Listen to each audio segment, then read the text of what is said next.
तो शुरुआत war breaking news के साथ सुपर प्राइम टाइम की। और इस वक्त की बड़ी खबर ये कि ब्रिटेन के विदेश मंत्री ने बड़ा ऐलान कर दिया है। ईरान पर हमला करेगा इजराइल, कहा है कैमरून ने। इजराइल ने लिया है पलटवार का फैसला। ये कहना है उनका, जल्द ऑपरेशन शुरू कर सकती है इजरायली डिफेंस फोर्स, यानी इजराइल हमला करने वाला है ईरान पर। और इसकी पुष्टि कहीं और से नहीं बल्कि ब्रिटेन से की जा रही है।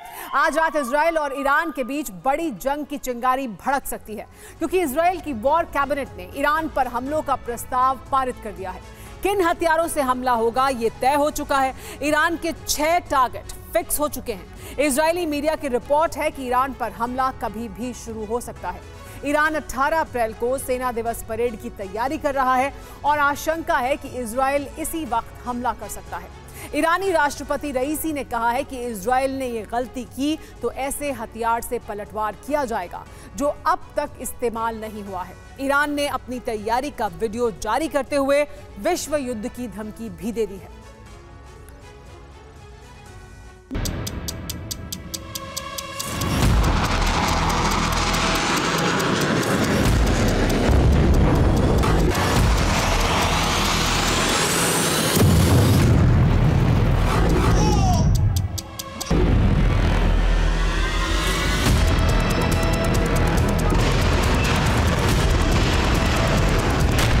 ईरान और इजराइल के युद्ध का दूसरा चरण आरंभ होने वाला है।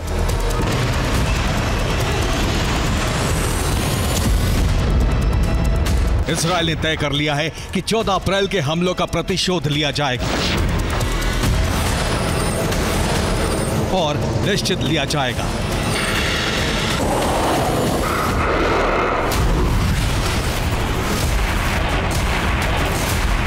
खुफिया रिपोर्ट यह है कि इजराइल 18 अप्रैल को ही ईरान पर बड़े मिसाइल हमले कर सकता है।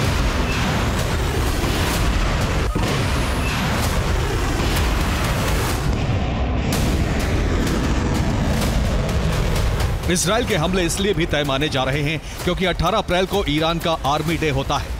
17 अप्रैल से ही ईरान में सेना दिवस मनाया जा रहा है। ईरान ने बैलिस्टिक और क्रूज मिसाइलों के वीडियो जारी किए हैं। राष्ट्रपति रईसी ने इजराइल पर दूसरे हमलों की धमकी दी है। सेना दिवस पर हमला करके इजराइल ईरान का गर्व चकनाचूर करना चाहता है।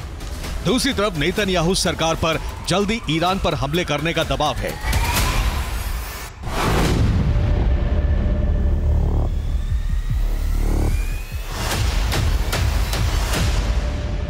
17 अप्रैल की सुबह तेल अवीव में इजरायली वॉर कैबिनेट की बैठक खत्म हुई। ब्रिटिश मीडिया की रिपोर्ट है कि इस बैठक में ईरान पर हमले का अंतिम ब्लूप्रिंट बनाया जा चुका है।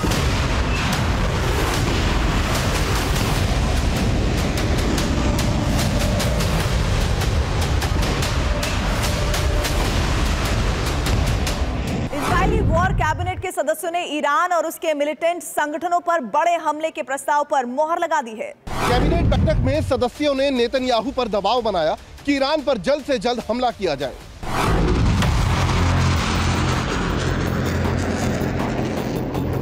इस वॉर कैबिनेट में यह तय हो चुका है कि ईरान पर किस तरह के हमले किए जाएंगे।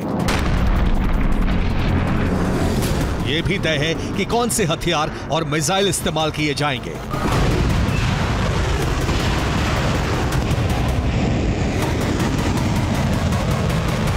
यह तय हो चुका है कि ईरान के बड़े शहरों पर इजराइल हमले करेगा।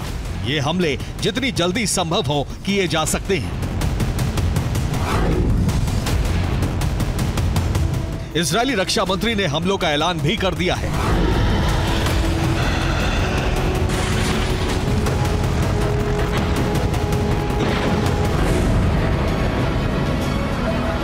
अब हमले किस दिन होने हैं, इस पर आशंका यह है कि 18 अप्रैल को जब तेहरान में सेना दिवस मनाया जा रहा होगा, तब इजराइल ईरान पर हमले कर सकता है। ईरान जिस सैन्य शक्ति का प्रदर्शन करके इजराइल को धमकी दे रहा है, उसी सैन्य शक्ति को ध्वस्त करने के लिए इजराइल हमले कर सकता है।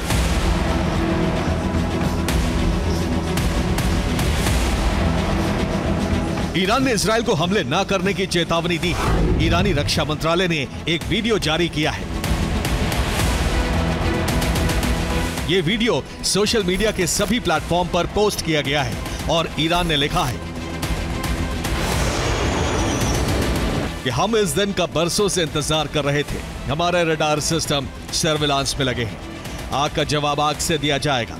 इस वीडियो के साथ हैशटैग दिया गया है #WorldWar3।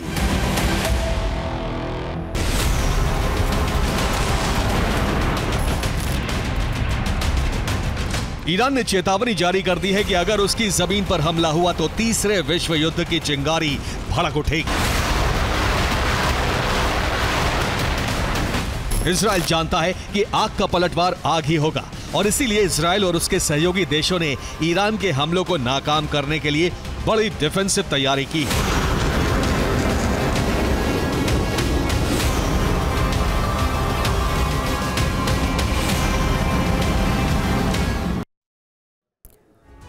लाल सागर में नेटो नेवी के जहाज तैनात हैं और इन पर पहला डिफेंस सिस्टम है एजिस। ये ईरान की short range ballistic missile target करने के लिए लगाया गया है। इसके साथ ही ये ईरान की इंटरमीडिएट रेंज बैलिस्टिक मिसाइल भी इंटरसेप्ट करेगा। दूसरा डिफेंस सिस्टम है फैलेक्स CIWS। ये एक तरह की ऑटोमेटिक एंटी एयरक्राफ्ट गन है। इसका टारगेट होंगे ईरान के कामिकाजी ड्रोन। नेटो का तीसरा एयर डिफेंस सिस्टम है SM-3। ये surface to air missile defence system है। इसे ईरानी क्रूज मिसाइल टारगेट करने के लिए तैनात किया गया है। इजराइल ने अपनी जमीन पर एरो 3 डिफेंस सिस्टम तैनात किया है।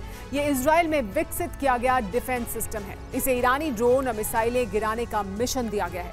दूसरा डिफेंस सिस्टम है आयरन डोम, जो इजरायली जमीन पर अलर्ट मोड में है। यह भी इजराइल में डेवलप किया गया डिफेंस सिस्टम है। इसे हिजबुल्लाह और हूती के रॉकेट टारगेट करने के लिए तैनात किया गया है।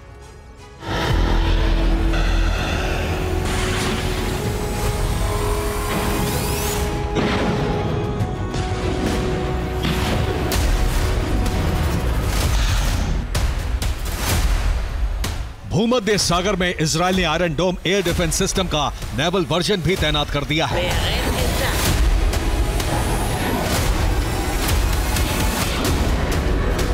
ये उसी सी डोम आयरन डिफेंस सिस्टम का वीडियो है जिसे इजरायली रक्षा मंत्रालय ने जारी किया है।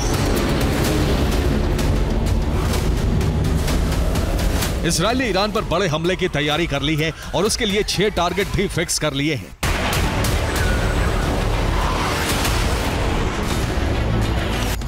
इजराइल राजधानी तेहरान पर बड़ा हमला कर सकता है। इसके साथ ही इस्फान परमाणु केंद्र को भी टारगेट बनाया जा सकता है। ईरान के यूरेनियम एनरिचमेंट सेंटर फार्दो पर भी हमला किया जा सकता है। इसके अलावा ईरान के मिसाइल लॉन्च सेंटर करमन शहर पर भी हमले हो सकते हैं। शिराज शहर में ईरान के क्रूज मिसाइल लॉन्च सेंटर पर हमला हो सकता है और हमदान में कामिकाज़े ड्रोन लॉन्च पैड को तबाह किया जा सकता है।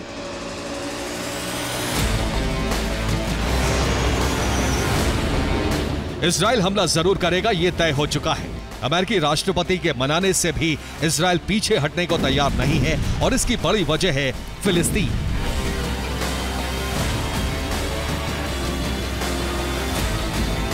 अठारह अप्रैल को फिलिस्तीन की UN सदस्यता पर बैठक है। UNSC में फिलिस्तीन की स्थायी सदस्यता पर वोटिंग होगी। इस बैठक में ईरानी खेमे के देश फिलिस्तीन के समर्थन में वोटिंग कर सकते हैं। इसलिए भी इजराइल भड़का हुआ है और जल्दी हमला करना चाहता है। ईरान ने ऐलान कर दिया है कि हमला हुआ तो ऐसा पलटवार होगा जिससे इजराइल का सूर्यास्त हो जाएगा।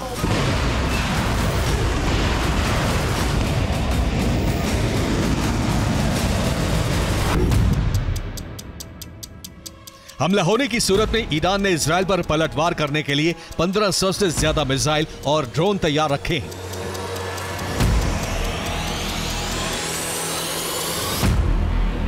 अरब की 2 बड़ी शक्तियों के बीच युद्ध कभी भी छिड़ सकता है। इसके बाद युद्ध में महाशक्तियों का उतरना तय है और यही विश्व युद्ध का आधार बन सकता है। Bureau report, TV9 Bharatvarsh. युद्ध के मैदान से इस वक्त की बड़ी खबर उत्तरी इजराइल पर हिजबुल्लाह ने हमला किया है। हिजबुल्लाह का इजराइल पर ड्रोन से हमला देखने को मिला। ड्रोन हमले में 18 इजरायली घायल हो गए हैं। लेबनान बॉर्डर के करीबी गांव पर यह हमला किया गया हिजबुल्लाह द्वारा।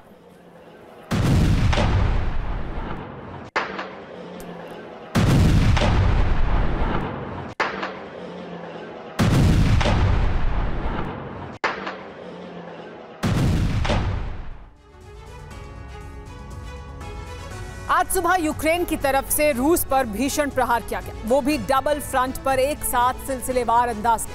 जहां एक तरफ यूक्रेन ने क्रीमिया के एक इलाके को बैलिस्टिक मिसाइलों से पाट दिया, तो वहीं क्रीमिया से करीब 1400 किलोमीटर दूर दक्षिणी रूस के समारा रीजन में मौजूद रूसी वायुसेना के एयरफील्ड पर ड्रोन स्ट्राइक की। यकीन मानिए, ज़ेलेंस्की के बारूदी जलजले से क्रेमलिन सन्न रह गया, क्योंकि यूक्रेन ने अमेरिकी ब्रह्मास्त्र से रूस के शस्त्रागार को तहस नहस कर दिया। आखिर कैसा था यह हमला, यूक्रेन का बारूदी ताप जिससे क्रीमिया और समारा हुए राख? देखिए इस रिपोर्ट में।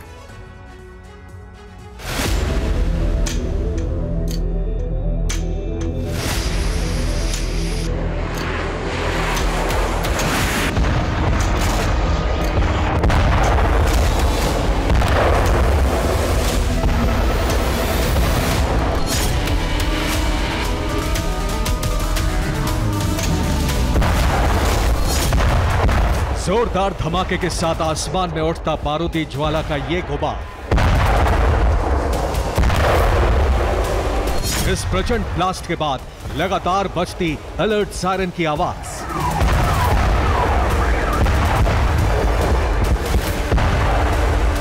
ये तस्वीर क्रीमिया की है, जो यूक्रेन के बारूदी ताप से धधक उठा।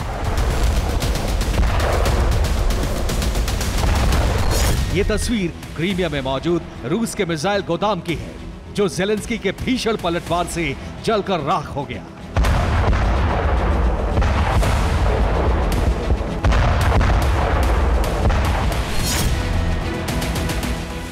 आज सुबह का सूरज क्रीमिया में निकलता उससे पहले ही यूक्रेन ने क्रीमिया पर ताबड़तोड़ मिसाइलों से प्रहार कर दिया। और सिर्फ क्रीमिया ही नहीं, बल्कि क्रीमिया से करीब 1400 किलोमीटर दूर दक्षिणी रूस के समारा रीजन पर भी यूक्रेन ने ड्रोन स्ट्राइक की।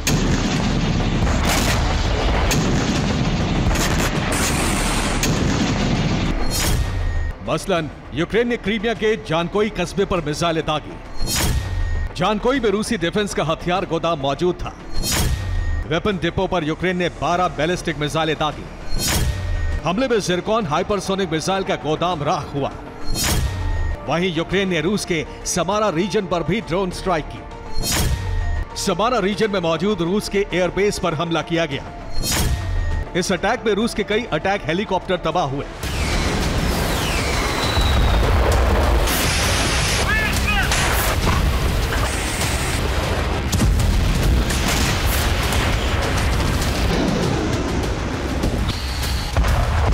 मतलब ये कि क्रीमिया से लेकर समारा प्रांत तक यानी करीब 1400 किलोमीटर के इलाके में यूक्रेन ने बारूदी जलजला ला दिया।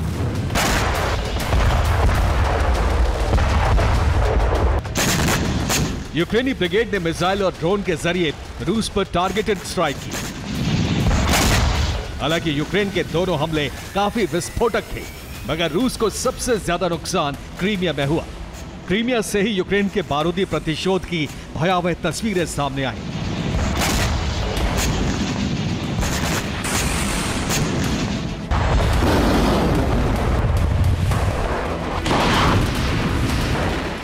दावा किया जा रहा है कि क्रीमिया पर यूक्रेन की तरफ से यह अब तक का सबसे विध्वंसक मिसाइल अटैक था, क्योंकि बेहद ही खुफिया अंदाज में यूक्रेनी सेना ने पहले तो क्रीमिया में मौजूद रूसी सुरक्षा कवच को भेदा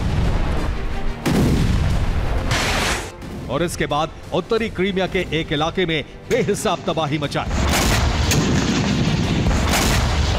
आखिर कैसे, ये भी जान लीजिए। दावा किया जा रहा है कि यूक्रेन ने क्रीमिया के जानकोई कस्बे में मौजूद रूसी सेना के बारूदी गोदाम को तबाह करने के लिए MGM-140 ATACMS यानी एटकैम्स टैक्टिकल बैलिस्टिक मिसाइल का इस्तेमाल किया। यूक्रेनी ब्रिगेड ने करीब 12 MGM-140 ATACMS मिसाइल क्रीमिया की तरफ दो अलग अलग दिशाओं में दागी। खेरसोन से फायर की गई मेड इन US मिसाइल ने 165 किलोमीटर की दूरी तय करते हुए उत्तरी क्रीमिया के जानकोई कस्बे पर प्रचंड प्रहार किया। आपको बता दें कि जानकोई में रूसी डिफेंस ने जिरकॉन हाइपरसोनिक मिसाइलों का गोदाम बना रखा था, लिहाजा यूक्रेन के ताबड़तोड़ मिसाइल हमले में जिरकॉन हाइपरसोनिक मिसाइल का गोदाम तबाह हो गया। क्रीमिया के ज़ानको इलाके में यूक्रेन ने टारगेटेड स्ट्राइक की, वरना अमेरिकी MGM-140 ATACMS tactical ballistic missile की जद में पूरा क्रीमिया था।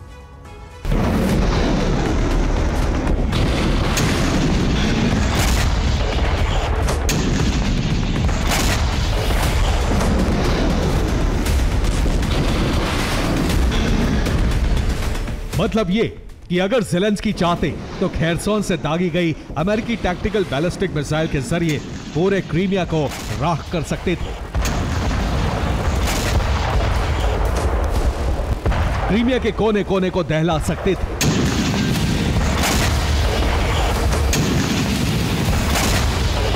क्योंकि ज़ेलेंस्की ब्रिगेड ने जिस घातक हथियार का इस्तेमाल किया वो न सिर्फ लंबी दूरी तक प्रहार करता है बल्कि इसके साथ साथ किसी भी सुरक्षा कवच को नेस्तनाबूद कर सकता है।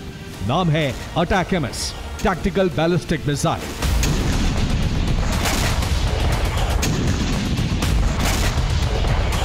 अटैकएमएस टैक्टिकल बैलिस्टिक मिसाइल महाशक्ति अमेरिका का विनाशक ब्रह्मास्त्र है, जिसका एक प्रहार भीषण तबाही मचाने का दम रखता है।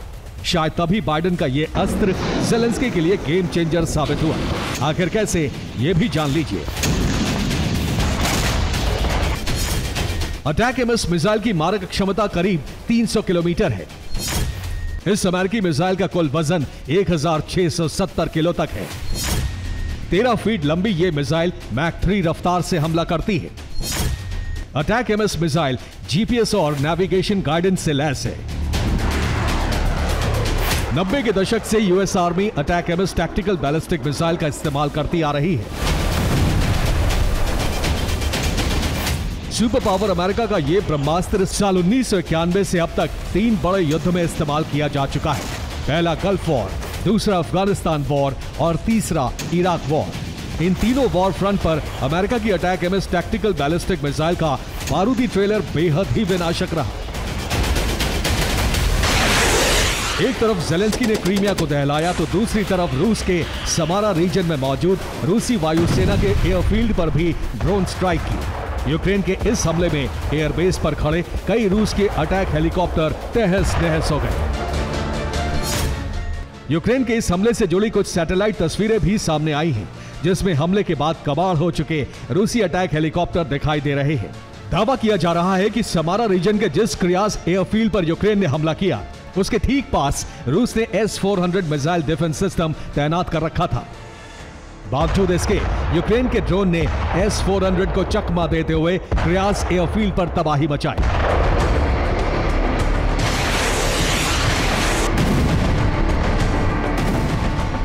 यूक्रेन के डबल फ्रंट प्रहार से क्रेमलिन भी सन्न हो गया।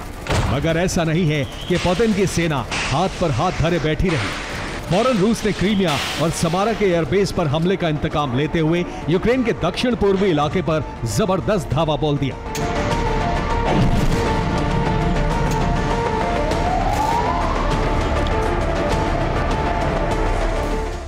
यूक्रेन के हमलों के बाद रूस ने पलटवार करते हुए यूक्रेन के चेसिव यार इलाके पर कब्जा कर लिया।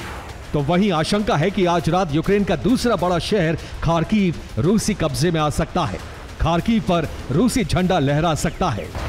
Bureau report, TV9 Bharatvarsh. इस वक्त की बड़ी खबर, हिजबुल्लाह का IDF पोस्ट पर हमला। बुरकान रॉकेट से किया गया ये हमला। IDF की बिराने बैरक हमले में क्षतिग्रस्त हो गई है।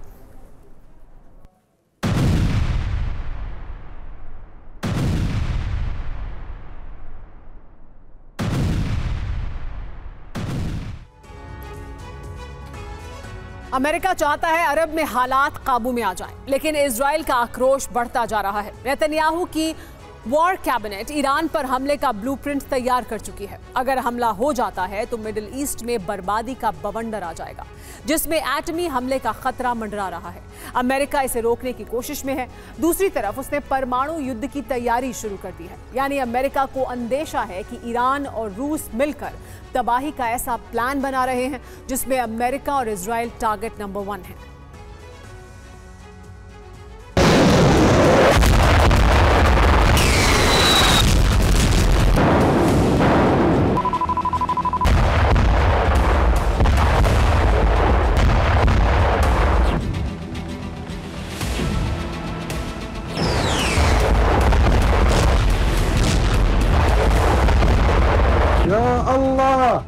मिडिल ईस्ट दहक रहा है।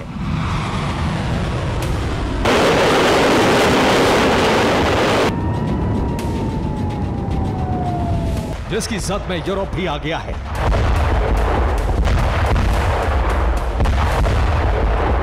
अब अरब से उठी युद्ध की चिंगारी यूरोप में तबाही ला सकती है।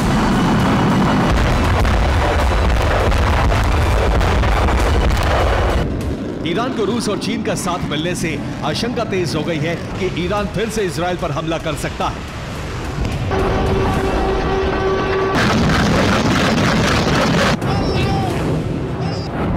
हालांकि ईरान ने 14 अप्रैल को हुई मिसाइल स्ट्राइक के बाद हमले से इनकार किया है, लेकिन उसने यह भी कहा है कि अगर इजराइल हमला करता है तो इससे भी भयानक परिणाम न सिर्फ इजराइल को भुगतने पड़ेंगे बल्कि उसके मददगार देशों को भी। यानी ईरान का सीधा इशारा अमेरिका की तरफ था।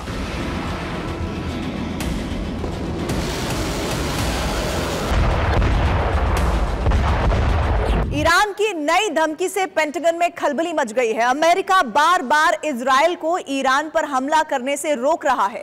इसके पीछे अमेरिका का डर है, अगर युद्ध बढ़ा तो एटमी हथियारों का इस्तेमाल भी हो सकता है, जिसमें अमेरिका भी घिर सकता है।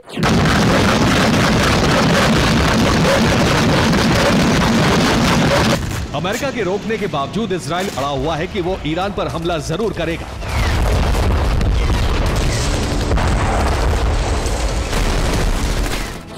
नेतन्याहू की वॉर कैबिनेट में मोहर लग चुकी है कि हमला किया जाएगा, लेकिन कब और कैसे, इस पर वॉर कैबिनेट सीक्रेटली प्लान बना रही है।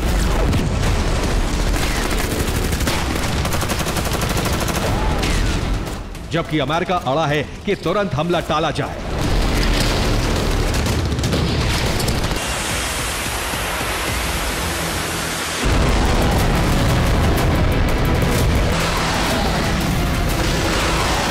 अगर इजराइल ने हमला कर दिया तो मिडिल ईस्ट में महायुद्ध कोई नहीं रोक सकता।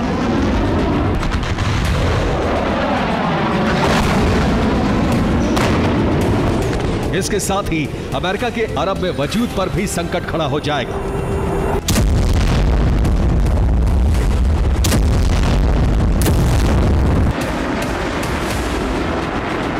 यही वजह है कि अमेरिका वो हर संभव कोशिश कर रहा है जिससे युद्ध को टाला जा सके।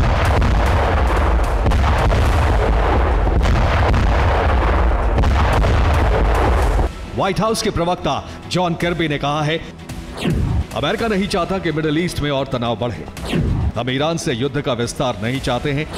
हालात सामान्य होने बेहद जरूरी है। एक तरफ इजराइल के ईरान पर हमले रुकवाने की कोशिशें की जा रही हैं, दूसरी तरफ अमेरिका एटमी युद्ध की तैयारी भी कर रहा है। अगर इजराइल ने हमला किया तो ईरान परमाणु हथियारों का इस्तेमाल कर सकता है, जैसा कि अमेरिका को अंदेशा है।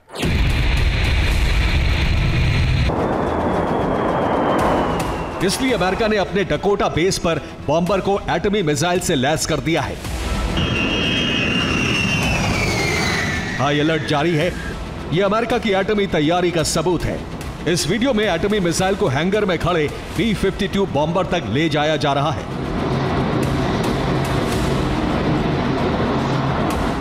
और बॉम्बर से मिसाइल लगाकर उसे वॉर रेडी किया जा रहा है। यानी अमेरिका तनाव खत्म कराने के अलावा युद्ध का विकल्प भी आजमा सकता है।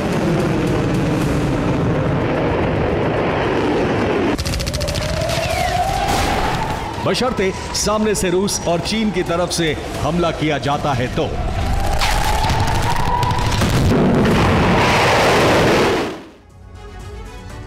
यानी मिडिल ईस्ट में युद्ध भड़का तो अमेरिका उसके लिए तैयार है। उसने नॉर्थ डकोटा बेस पर अलर्ट मोड में B-52S बॉम्बर को लगा दिया है। बॉम्बर में nuclear cruise missile AGM-86 load कर दी गई है। मिडिल ईस्ट में बढ़ते तनाव पर अमेरिका की तैयारी आगे बढ़ रही है। दुश्मन देशों को एटमी बॉम्बर से डराने की कोशिश की जा रही है, जिसमें पहला नाम ईरान का है। डकोटा बेस से ईरान की दूरी 10,763 किलोमीटर है।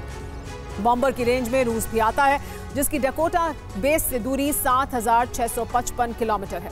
इसके अलावा डकोटा बेस से चीन की दूरी 9,845 किलोमीटर है, जबकि B-52 बॉम्बर की रेंज 14,000 किलोमीटर है और लोड की गई AGM-86 एटमी मिसाइल की रेंज 2,400 किलोमीटर। यानी बॉम्बर और मिसाइल की रेंज से अमेरिका दुनिया में किसी भी जगह परमाणु हमला कर सकता है।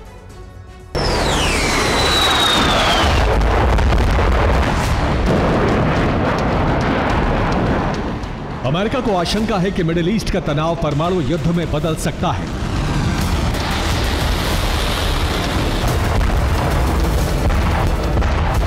ग्लोबल टेंशन बढ़े इससे पहले ही अमेरिका ने तैयारी शुरू कर दी है।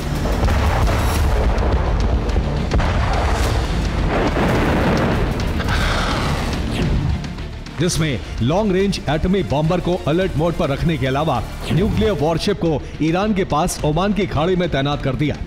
पूर्वी भूमध्य सागर में 2 डिस्ट्रॉयर तुरंत हमले के लिए लगा दिए हैं।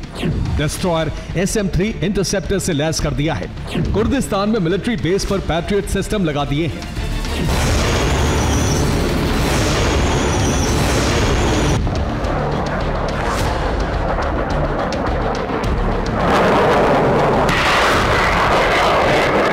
इसके अलावा जापान और नॉर्थ कोरिया के पास भी वॉरशिप भेज दिए हैं। जबकि लाल सागर में अमेरिकी टास्क फोर्स पहले से तैनात है। वहीं काला सागर में नेटो की वॉर ड्रिल जारी है। रूस को काउंटर करने के लिए बाल्टिक सी में गॉटलैंड आइलैंड पर नेटो मिलिट्री बेस बनाया जा रहा है।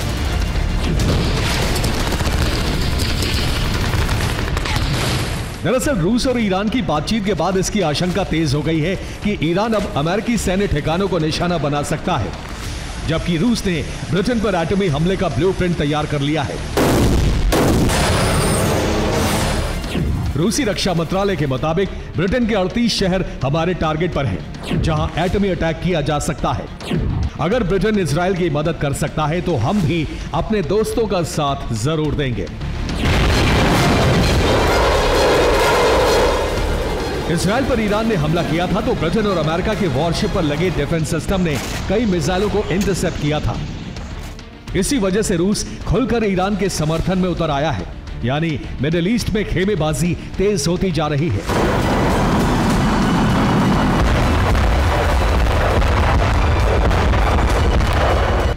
इस बीच रूस ने ICBM अलर्ट मोड पर डाल दी है, जिससे दुनिया में कहीं भी हमला किया जा सकता है। इसे अमेरिका के एटमी बॉम्बर की तैनाती का जवाब बताया जा रहा है, यानी मिडिल ईस्ट में एटमी युद्ध का ज्वालामुखी कभी भी फट सकता है।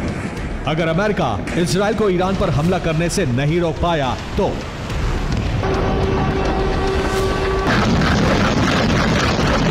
Bureau report TV9 Bharatvarsh.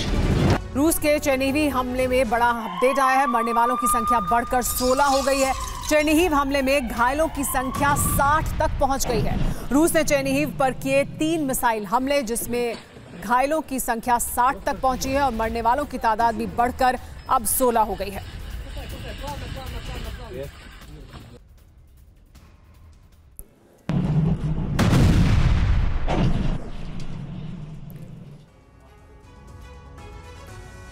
Iran के हमले के बाद इजराइल दहला हुआ है, लेकिन ईरान के सबसे बड़े प्रॉक्सी ने जबरदस्त हमले शुरू कर दिए हैं। हिजबुल्लाह के हमलों में तेजी तब आई जब इजराइल ने लेबनान में एयर स्ट्राइक कर हिजबुल्लाह के रॉकेट फोर्स के चीफ को खत्म कर दिया। इस बात से भड़के हिजबुल्लाह के लड़ाके 24 घंटे से इजरायली धरती पर मिसाइलें, ड्रोन और रॉकेट दाग रहे हैं। हिजबुल्लाह के टारगेट पर इजरायली सेना के बेस और आयरन डोम के प्लेटफॉर्म हैं।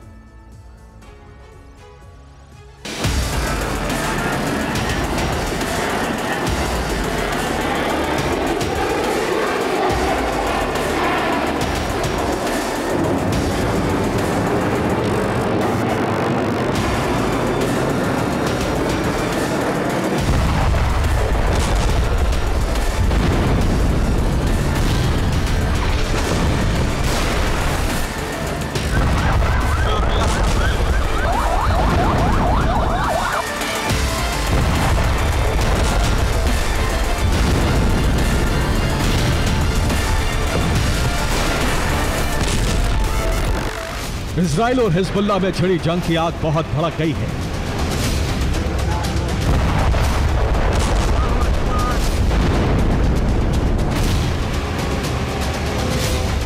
युद्ध की इस आग में इजराइल और लेबनान की धरती जल रही है।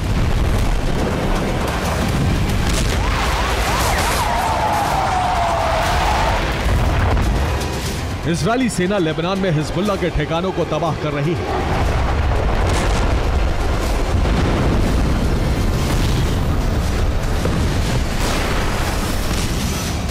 और हिजबुल्लाह इजरायली सेना के बेस और एयर डिफेंस को ध्वस्त कर रहा है।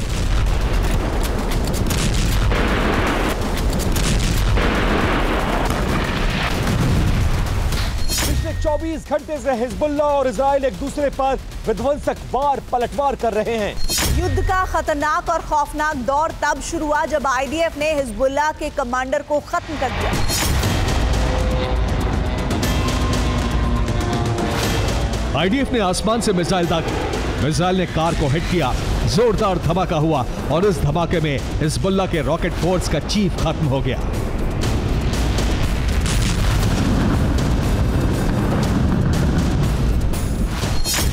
इजराइल ने जिस कार पर मिसाइल से हमला किया उससे इस्माइल यूसुफ बाज और अबू जफर जा रहा था। इस्माइल यूसुफ हिजबुल्ला के रॉकेट फोर्स का चीफ था। इजराइल के हमले में यूसुफ मारा गया।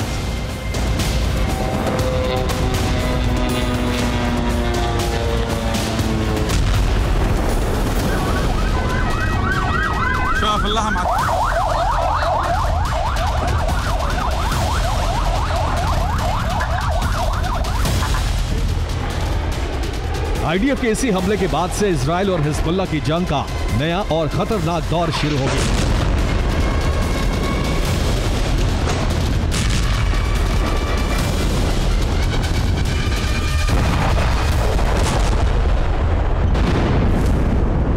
इजरायली सेना ने न सिर्फ हिजबुल्ला कमांडर को खत्म किया बल्कि लेबनान के अंदर हिजबुल्ला के कई ठिकानों पर भीषण बमबारी की।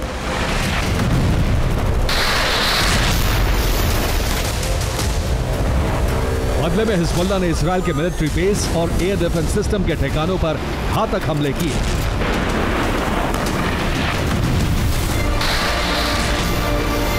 हिजबुल्ला के लड़ाकों ने इजराइल के मेरोन मिलिट्री बेस पर जबरदस्त हमले किए।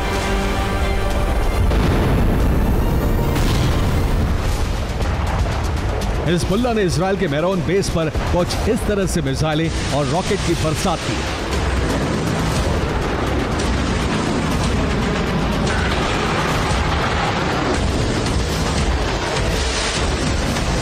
हिजबुल्ला के हमले में इजरायली सेना के बेस को बड़ा नुकसान पहुंचा है। इजराइल के हथियार और कई एयर डिफेंस सिस्टम तबाह हो गए हैं।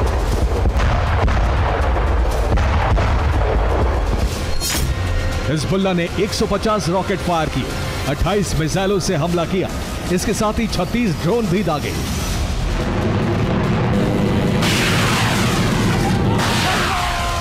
हिजबुल्ला ने सिर्फ इजरायली सैन्य ठिकाने को ही तबाह नहीं किया, उसने इजरायली air defence system Iron Dome के 3 प्लेटफॉर्म पर भी हमला किया।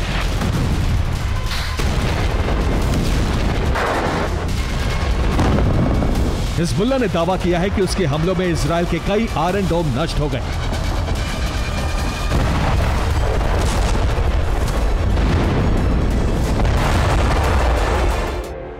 हिजबुल्ला इजरायली सेना के ठिकानों और आयरन डोम पर लगातार हमले कर रहा है। हिजबुल्ला के हमलों से भड़की नेतन्याहू सेना ने भी लेबनान की धरती पर बड़ा सैन्य अभियान चलाया है।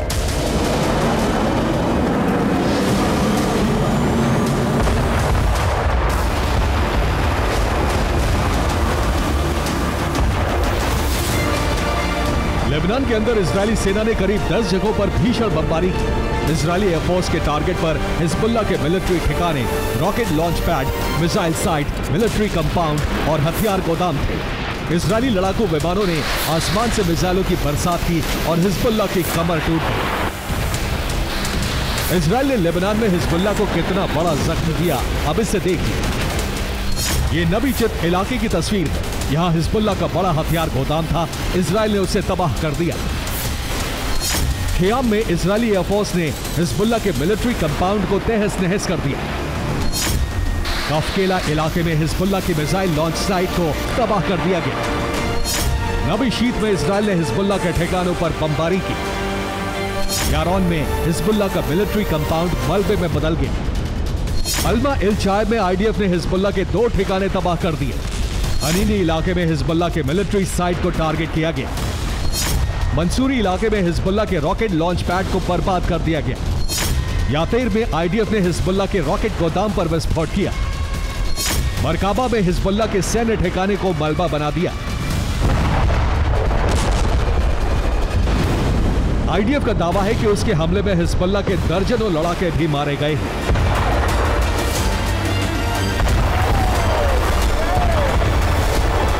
हिजबुल्लाह को बड़ा नुकसान पहुंचा तो उसे हूती का साथ मिल गया। हूती ने भी इजरायली धरती पर हमले शुरू कर दिए हैं। हूती ड्रोन और मिसाइलें दाग रहा है। यही वजह है कि इजराइल और हिजबुल्लाह की जंग बहुत ही भयावह रूप ले चुकी है। Bureau report, TV9 Bharat.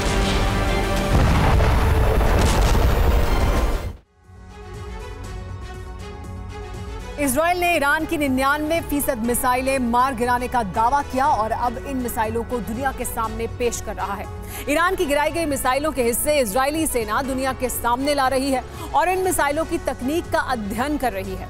इसके साथ ही इजराइल ने बताया है कि ईरान ने किस तरह के विस्फोटक इस्तेमाल किए। देखिए ईरानी मिसाइलों पर इजरायली सेना ने क्या कहा है और ईरानी हमले रोकने के लिए आर्टिफिशियल इंटेलिजेंस का इस्तेमाल कैसे किया जा रहा है।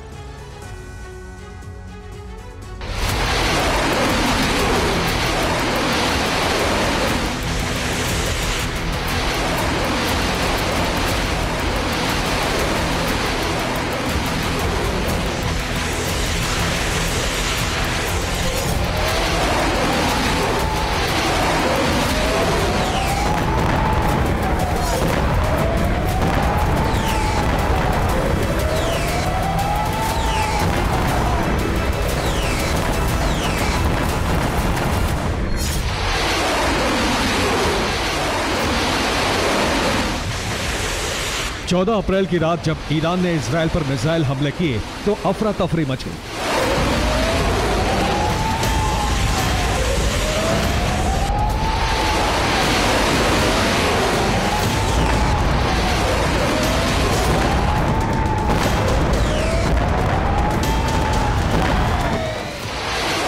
लेकिन इजराइल के एयरफोर्स कंट्रोल रूम में एक बड़ी टीम बड़े ही धैर्य के साथ हर टारगेट को ट्रेस और ट्रैक कर रही थी।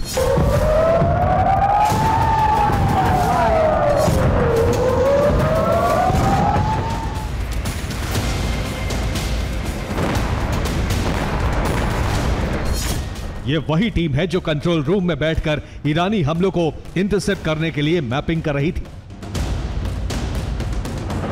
ये वीडियो इजराइल के रक्षा मंत्रालय ने जारी किया है।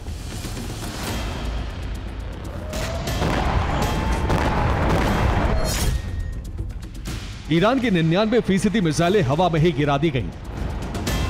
इनके इंजन सिस्टम पर हमला करके मिसाइलों को उड़ान भरने से रोक दिया गया और अब इन मिसाइलों की तस्वीरें जारी की गई हैं।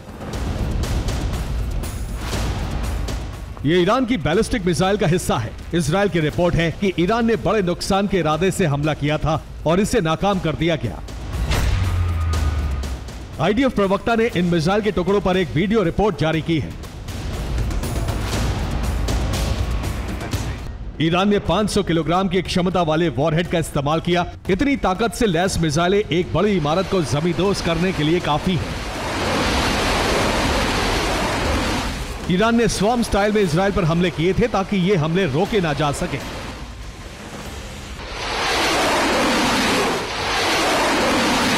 लेकिन फिर भी इजराइल की कई लेयर के डिफेंस सिस्टम सुरक्षा ने ज्यादातर हमले नाकाम कर दिए।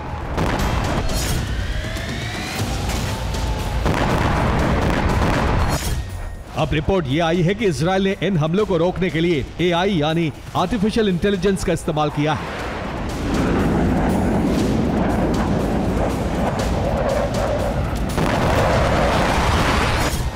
यह वही आर्टिफिशियल इंटेलिजेंस वाला विमान है जिसने ईरानी मिसाइलों को इंटरसेप्ट करने में बहुत बड़ी भूमिका निभाई है।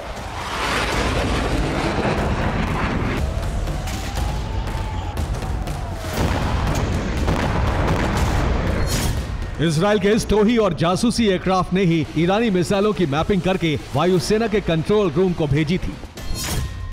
इजराइल के इस टोही विमान का नाम ओरोन है।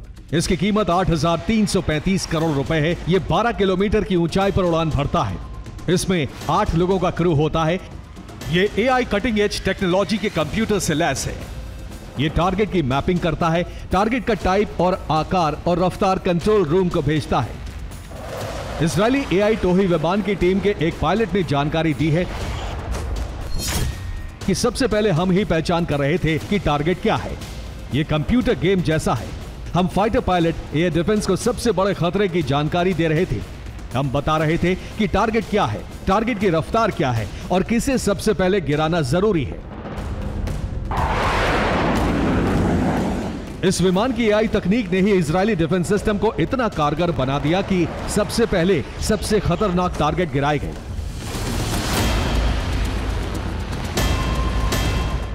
ओरोन स्टेल्थ विमान को मार्स 2 भी कहा जाता है। इसे 2023 में ही आईडीएफ की सर्विस में लगाया गया है और पहली बार जरूरत पड़ने पर ही इस फ्यूचर वेपन ने कमाल कर दिखाया है। Bureau report, TV9 Bharatvarsh.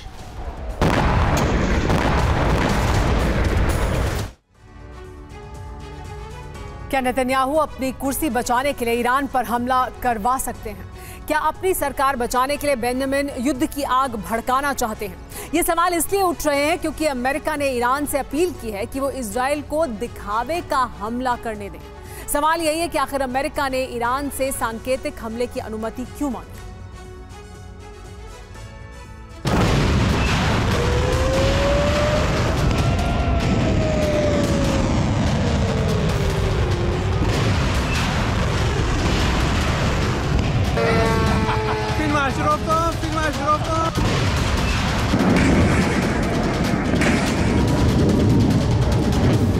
Iran ने इजरायली धरती पर जो हमला किया है उससे बहुत बड़ा जलजला आने जा रहा है।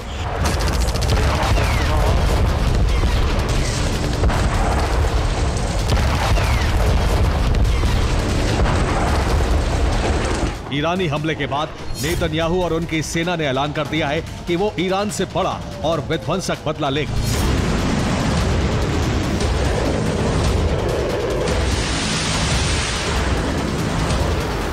नेतन्याहू प्रतिशोध की आग में जल रहे हैं, लेकिन अमेरिका नहीं चाहता कि इजराइल ईरानी धरती पर हमला करे।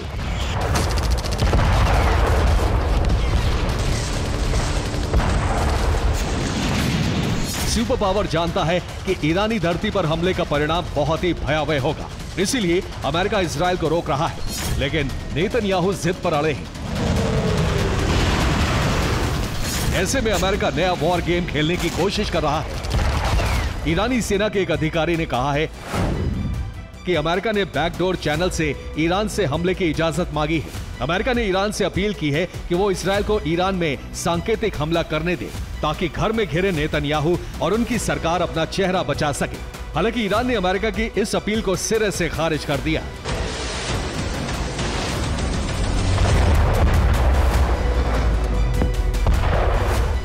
सवाल यह है कि क्या यह बात सच है कि अमेरिका ने ईरान से सांकेतिक हमले की इजाजत मांगी है या ये सिर्फ ईरान का प्रोपेगेंडा है। इससे जुड़ा आखिरी सच अब तक सामने नहीं आ सका है, लेकिन संभव है कि अमेरिका ने ऐसा किया हो।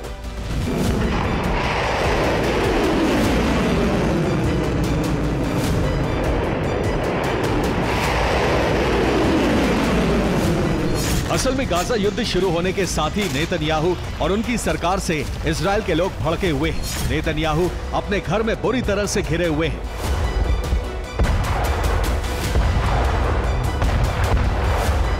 उनके खिलाफ रोज जबरदस्त प्रदर्शन हो रहे हैं। इजराइल के लोग नेतन्याहू से इस्तीफा मांग रहे हैं। इजरायली लोगों का गुस्सा तब और बढ़ गया जब ईरान ने हमला कर दिया। ऐसे में अपनी साख बचाने के लिए नेतन्याहू किसी भी कीमत पर ईरान से बदला लेना चाहते हैं। ईरान पर हमले से न सिर्फ उनकी साख बच जाएगी बल्कि कुर्सी भी बच जाएगी।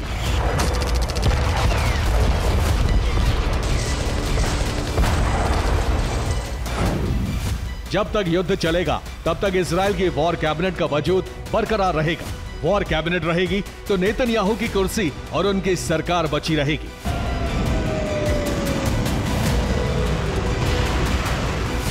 शायद यही वजह है कि नेतन्याहू युद्ध की आग लगातार भड़का रहे हैं।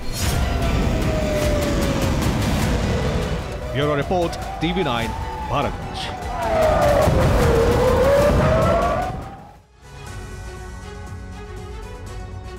ईस्टर्न यूरोप का देश जॉर्जिया उबल रहा है। एक कानून को लेकर संसद के अंदर मारपीट हुई और अब बाहर पुलिस से भिड़ंत। इसके बाद जॉर्जिया में गृह युद्ध भड़क गया है।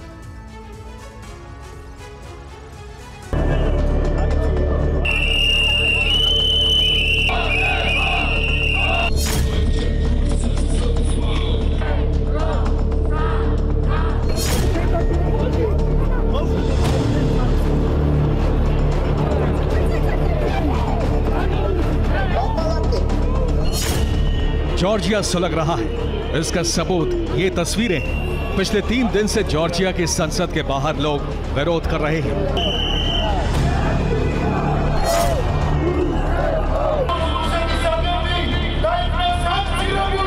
कई दफा हालात ऐसे हो गए कि लोग पुलिस से भिड़ गए। भीड़ को खदेड़ने के लिए पुलिस ने लाठी चार्ज किया। इस दौरान कई प्रदर्शनकारियों की गिरफ्तारी हुई, लेकिन इससे विरोध और बढ़ गया है। जॉर्जिया के कई शहरों से हजारों लोग राजधानी तिब्लिसी पहुंच रहे हैं। विरोध प्रदर्शन में महिलाएं भी शामिल हो रही हैं। हालात बिगड़ते जा रहे हैं। खासतौर से एक दिन पहले संसद में हुई मारपीट के बाद स्थिति काफी खराब हो गई।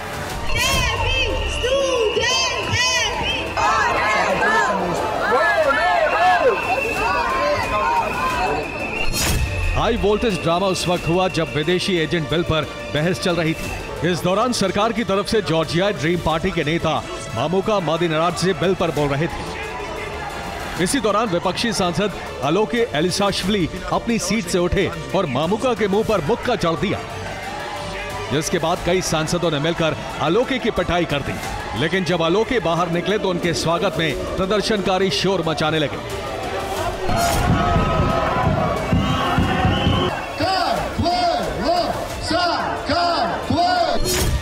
दरअसल जॉर्जिया में अधिकतर लोग विदेशी एजेंट बिल का विरोध कर रहे हैं, जिसके खिलाफ आंदोलन भी चल रहा है।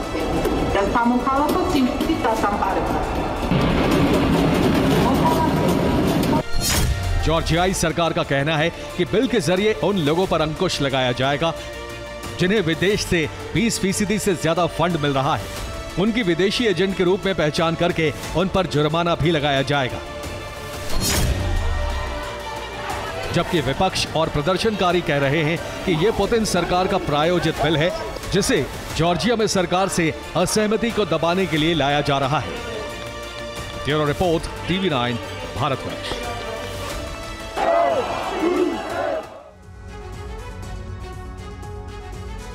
यूएई में क्लाउड सीडिंग के जरिए बारिश करवाने की कोशिश की गई, मगर कृत्रिम बारिश ने ऐसा कहर बरपाया कि चंद घंटों में दुनिया का सबसे स्मार्ट शहर जल शहर बन गया।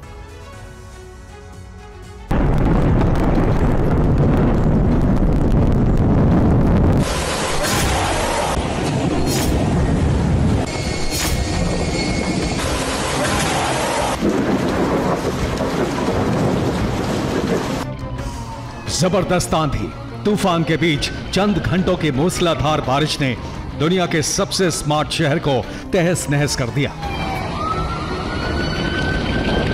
कुदरत के प्रचंड प्रकोप के आगे संयुक्त अरब अमीरात को सरेंडर करना पड़ा। रेगिस्तान में बसा यूएई, जहां मंगलवार को इतनी भीषण बारिश हुई जिसके बाद हालात बेहद भयावह हो गए।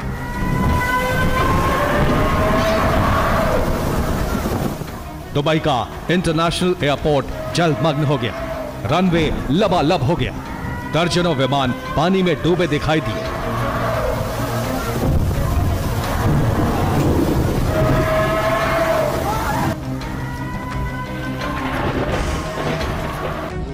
इतना ही नहीं, दुबई के बड़े बड़े मॉल, मेट्रो स्टेशन तक में बारिश का पानी घुस गया। बहुमंजिला इमारतों वाले वीवीआईपी इलाकों ने जल समाधि ले ली।